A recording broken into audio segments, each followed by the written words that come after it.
The Incredibles has often been cited as one of Pixar's best movies, with many people both online and in real life even stating their case as to why they believe it's Pixar's absolute masterpiece, period.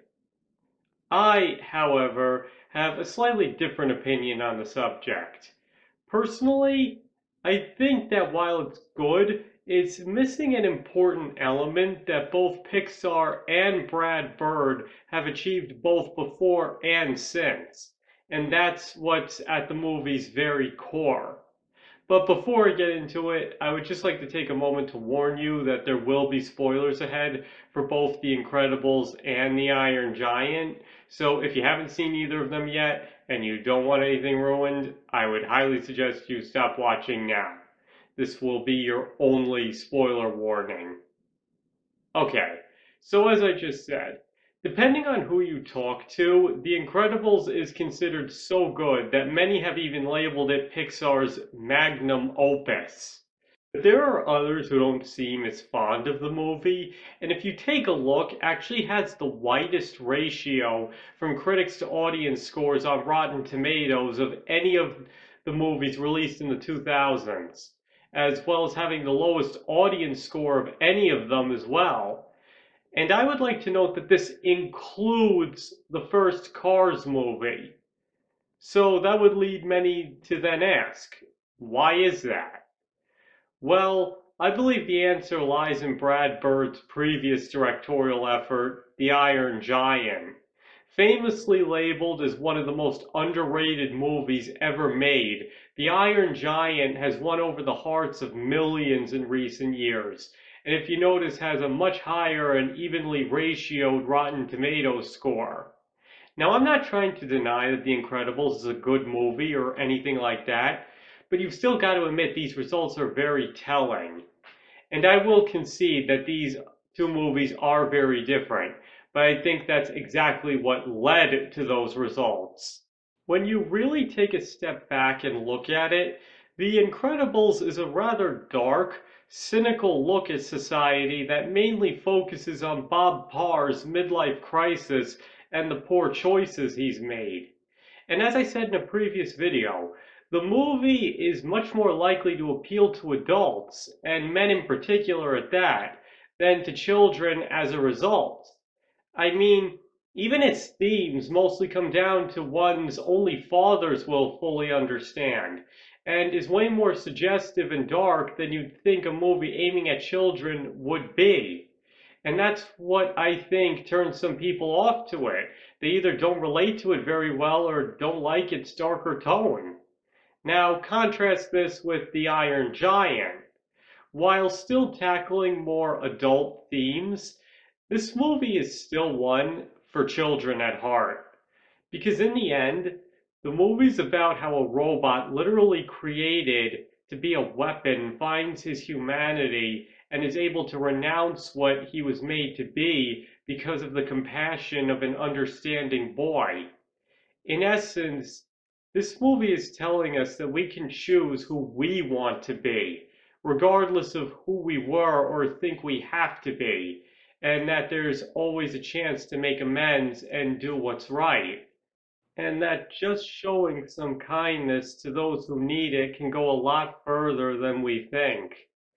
Those are very universal themes, and ones that anybody can relate to, kid or adult, which is why I believe many have started to come to its defense and insist it should be more appreciated. But at the same time, it's almost the exact opposite of what The Incredibles presents. That movie depicts superheroes being sued and forced into hiding because they saved people from suicide attempts, with society as a whole pretty much ungrateful for everything they did. And many of those heroes later being murdered by a man who turned to villainy after being rejected by one of them. And in addition to that, as I already mentioned, I feel the movie is very much targeting one specific group, so the potential to feel its full impact is a lot more narrow. I mean, I won't deny that the movie does make you feel what it wants, but I just don't think it's on the same level as the Iron Giant. Because the Iron Giant spends most of the movie acting like a little kid, and yet from the moment he appears, you completely sympathize with him. Every time he gets upset, you feel upset. When he's reflecting on the dead deer and what Hogarth says about souls, you feel the existentialism. Even little kids can grasp the full meaning of that moment. And admit it, you wanted to cry when he sacrifices himself at the end. Even on repeat viewings, when you know he'll be okay in the end, you still feel the impact of that moment. But in The Incredibles, you're much more likely to feel, if anything, a sense of horror from Bob seeing how all his fellow supers met their end to him believing that his family was just killed. And I'm not saying that these moments don't work. In this case, it's what each of them makes you feel that's the difference. To put it simply, I believe the Iron Giant has the perfect balance between the kid mentality and the adult mentality. It's not afraid to tackle things like government paranoia, death, and the search for personal identity, but does it in a way that speaks to the kid in all of us. Whether you relate better to the Giant or Hogarth, this movie can speak to anybody, no matter who they are or what their age, and reminds us that we can all do good through the most basic of deeds, and that you always have the choice to do the right thing. As I said before, this movie can speak to anybody on the most fundamental levels. However, The Incredibles tells its story through the eyes strictly of an adult and is much more pessimistic as a result. And as I've probably said 100 times already, it seems to be trying to target middle-aged fathers more than anybody else, meaning that certain aspects of the story can easily be lost on rather large portions of the audience, especially children. And I'm not saying it's a bad movie because of that. I just feel that the result is a much darker movie that will speak more to certain people than others. Okay, so to sum up, I basically feel that The Incredibles suffers from lacking the universal themes and heart of The Iron Giant. And that's why I also believe it has the lowest audience score of any Pixar movie of that decade. Now, as I've already said, I'm not trying to say it's a bad movie or anything like that, or that one is fundamentally better than the other. I'm just stating what I believe one did right that the other missed or didn't get quite right. Because the other thing to consider is a movie about a midlife crisis doesn't have to just appeal to middle-aged fathers either. Case in point, Fantastic Mr. Fox. Now, I might do a whole separate video on this movie in the future, but right now I just want to stick to the topic at hand.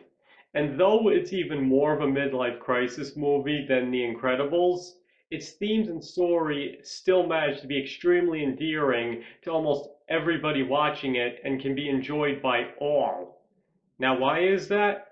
Maybe it has to do with its respective main characters, with one being rather depressed and low key, while the other is still a fun guy despite having issues to cope with.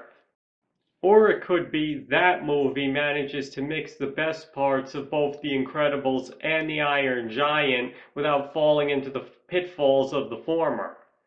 But whatever the reason is, I honestly believe that animated or live action, this might just be one of the best midlife crisis movies ever made, especially because you don't need to be part of a specific group to enjoy it, just like The Iron Giant in regards to its themes.